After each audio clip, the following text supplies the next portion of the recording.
Hello, welcome, Cabbage here. In War of the Visions, let's talk about Mua briefly, and then talk about the idea of solo units. A recent thing in PvP map design in JP has been to split the teams, essentially. So over here you have 2 versus 2, and then over here you have 1 versus 1. And that's got me looking at my account and thinking, who can function really well just by themselves on the field? And I came up with this list. And Mua fits the theme, so I thought I would talk about her too. I thought about units that could both take hits but also deal good damage, and for the most part these are either bruisers or evade units. Maybe that's not too surprising. I was thinking of including tanks, which could be built as bruisers, but there's enough here for a top 10, so we'll leave them off. So no Mont, no Rain, and also I'll stick to EX Awakened units. Like Augureus can still definitely hack it, but we'll stick to EX units for this video. But first, let's talk about Mua. I'm sad about the spelling of her name, like Moore. Moore is an Irish name, and Ramada is like Spanish or some kind of made-up Japanese name.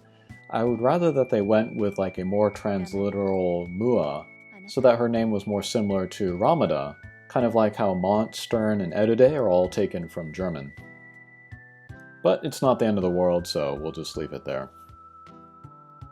I only have her at level 45 right now. I'm slow building her, and I haven't faced her too often in Arena, so I can't speak to her too much, which is why I'm not going to make a review video of her.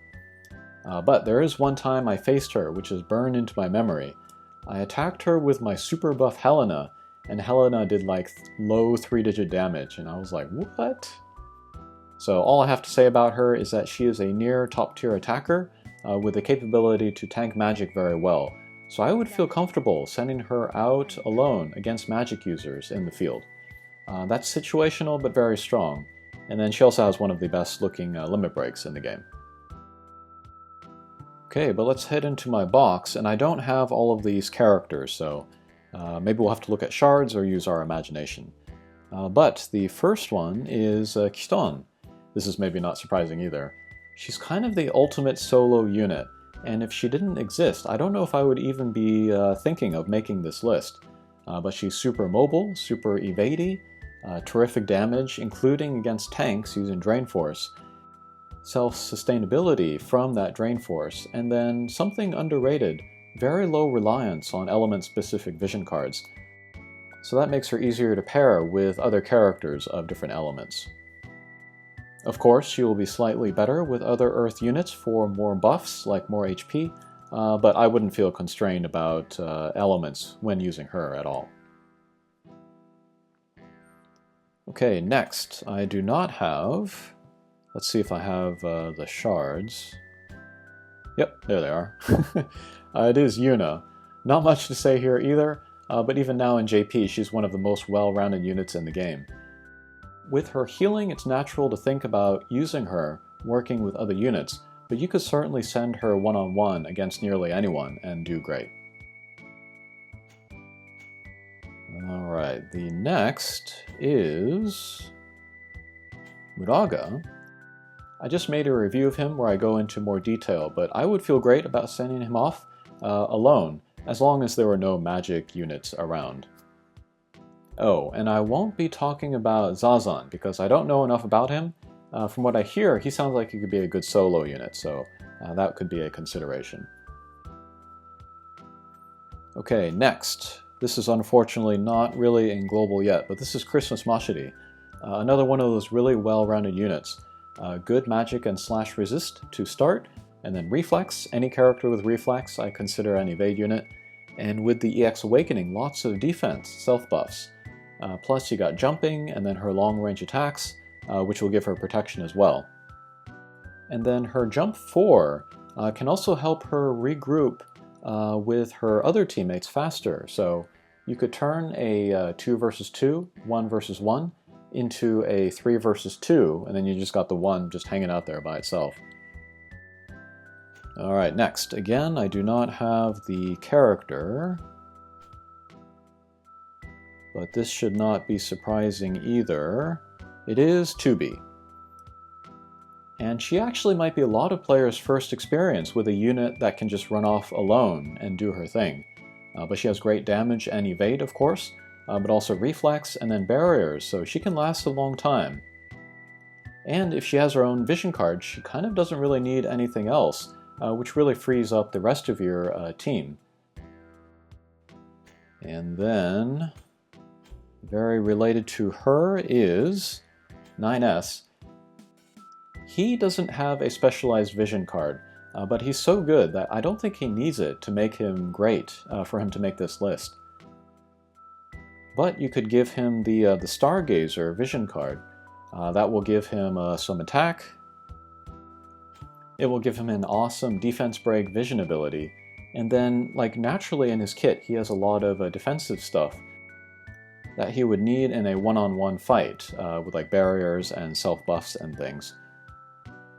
So yeah, in making this list, now I want to take him to job level 25, so... Currently, right now in JP, there's an arena map where your party kind of starts out 2 over here and then 1 over here. And I think I want to try out 9S in there, so yeah. Okay, next character that I think that would be great as a solo unit is Tita. Based on how you build him, he can be a bruiser or he can be an evade unit.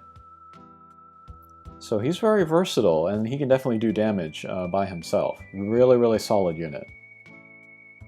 Alright, and then next is Vinoda.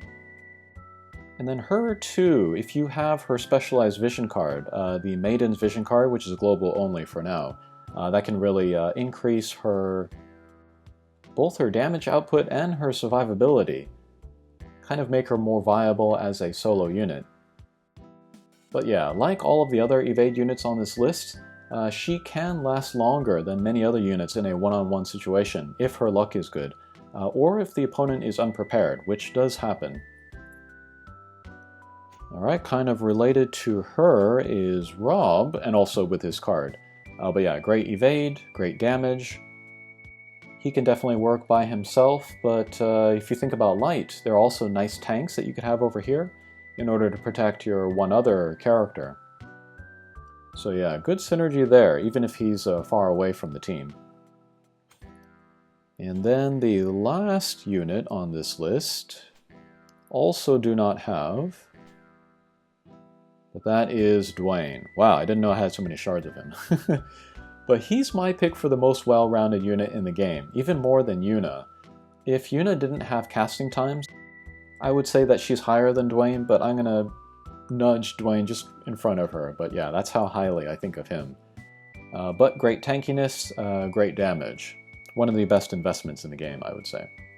Alright, so that was my top 10 solo units, but I'll give honorable mention to Aaron, Tifa, Camiro, Laswell, Christmas Vinoda, and Shadowlynx.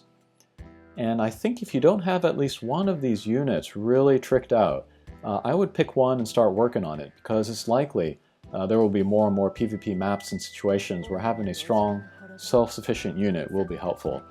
They might even go in a direction where, like, all 3 of your characters are very separated and maybe don't have a lot of chance to get back to each other.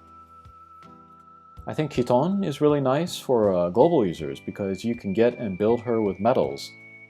But equipping her will be more difficult. That will be a long-term project. And a lot of the others on this list are limited or collab or seasonal units, so I don't have them. But Vinoda, Rob, Laswell, and Shadowlynx are always available. And then Camiro and Mudaga are selection quest units. And then one thing that I hope folks take away from this video is how the element-specific cards can work as all-in-one cards for units and don't necessarily need to be used as a template for a full team. Also, if they haven't already, I hope folks begin thinking about the possibilities of a 2+1 team, 2 members of one element, 1 member of another element, which is actually encouraged by the unit-specific vision cards if you can be open-minded enough to think about them in that way.